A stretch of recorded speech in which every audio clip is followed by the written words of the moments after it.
পার্লামেন্টকে real parliament হিসেবে নিতে গেলে সেখানে ল নই ল মেকিং অথরিটি ডেভেলপ করতে হবে।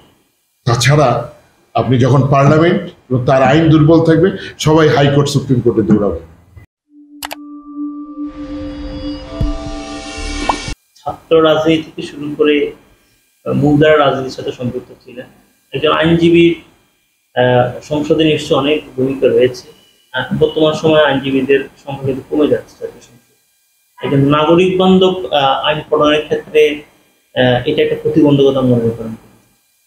না, শুধু নাগরিক বান্ধব আইন বলবো কেন, আমি বলবো যে আমরা যে এখন পার্লামেন্টে আইন তৈরির আগে একটা গবেষণা না থাকা, হ্যাঁ, কারণ আমরা দেখি যে আমরা যে প্যানেল কোডটা ইউজ করি তো ম্যাকলে কোড, এই ম্যাকলে কোড প্রণয়নের আগে অনেক গবেষণা হয়েছে, অনেক রিসার্চ হয়েছে, পার্লামেন্টে এটাতে ডিবেট হয়েছে, এক্সেপ্ট হয়েছে। এর অ্যাসেন্সটা কিন্তু এই 200 বছরেও কমে নাই। এখনো 302 ধারার সেকশনের জায়গায় কোনো চেঞ্জ নাই, 379 এর জায়গায় কোনো চেঞ্জ নাই, 320-তে গ্রিভিয়াস এন্ড সিম্পলের যে নেচারের যেই ডেফিনেশন দেওয়া হয়েছে প্যানেল কোডে, সেটার কোনো চেঞ্জ নাই। আমরা জেনারেল এক্সেপশনের জায়গায় যদি আমরা যাই প্যানেল কোডের 83-তে, ওই জায়গাতেও যাই, সেখানে কিন্তু কোনো চেঞ্জ নাই। যে এই যে নাই, এর পেছনে গবেষণা ছিল, এর পেছনে আইনজীবীদের প্রুডেন্স ছিল পার্লামেন্টে, বিং এ পার্লামেন্ট মেম্বার। তা আজকে আপনি যখন ব্যবসায়ীকে নিয়ে গিয়ে আমার আইনের তখন ধনী ভোটে পাশ হয়ে যাবে, ওর ভিতরে কি হ্যাজার্ড আছে সেটা সে ফাইন্ড আউট করতে পারবে না, ফলে সে মনোযোগ দেয় না। তার মনোযোগটা তার বাণিজ্য, তার মনোযোগটা তার ব্যান্ডরোলের ট্যাক্স ফ্রি অবস্থা, তার বেনিফিট যেই জায়গায়, সে তো একটা বিগ ইনভেস্ট করে সে এসছে তার একটা বিগ ম্যানেজমেন্ট ডেভেলপ করার জন্য। তা সেইখানে তো তার কাছে পিপল ফার্স্ট না, তার বাণিজ্যটা ফার্স্ট। আর একজন লয়ারের কাছে বা একজন সোশ্যাল ওয়ার্কারের কাছে যিনি পার্লামেন্টে যাবেন, তার কাছে পিপল ইজ ফার্স্ট।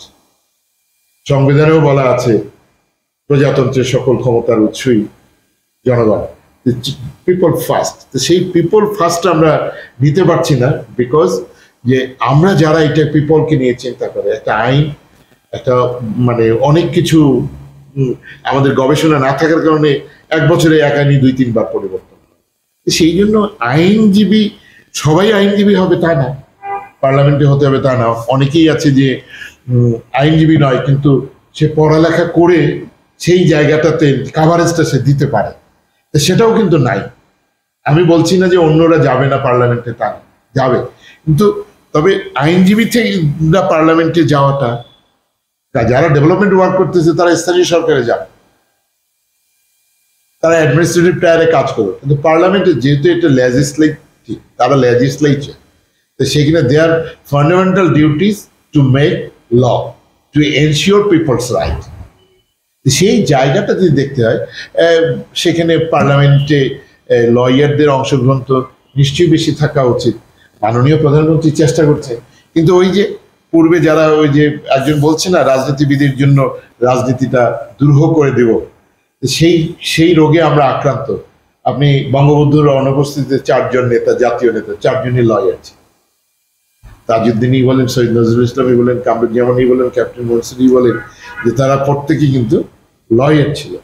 তো জেলায় জেলায় যারা আছে পার্লামেন্টে, আপনি হয় মোক্তার না হয় মাস্টার। 70-এর নির্বাচনে আপনি যদি দেখেন বঙ্গবন্ধুর বর্ণনা ক্ষেত্রে, অর্থাৎ তিনি শুধু ভোটে জেতা না, পার্লামেন্টে যাতে কন্ট্রিবিউট করতে পারে, কনস্টিটিউশনে ল মেকার হিসেবে যাতে কন্ট্রিবিউট করতে পারে, সেটা কিন্তু তিনি চেষ্টা করছেন। আজকে পারছে না, আমাদের নানা ইকুয়েশনে কম্প্রোমাইজ করতে হয়।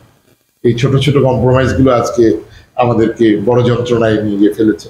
আমাদেরকে সাহস নিয়ে আবার ঘুরে দাঁড়াতে, পার্লামেন্টকে রিয়েল পার্লামেন্ট হিসেবে নিতে গেলে সেখানে ল নই ল মেকিং অথরিটি ডেভেলপ করতে হবে।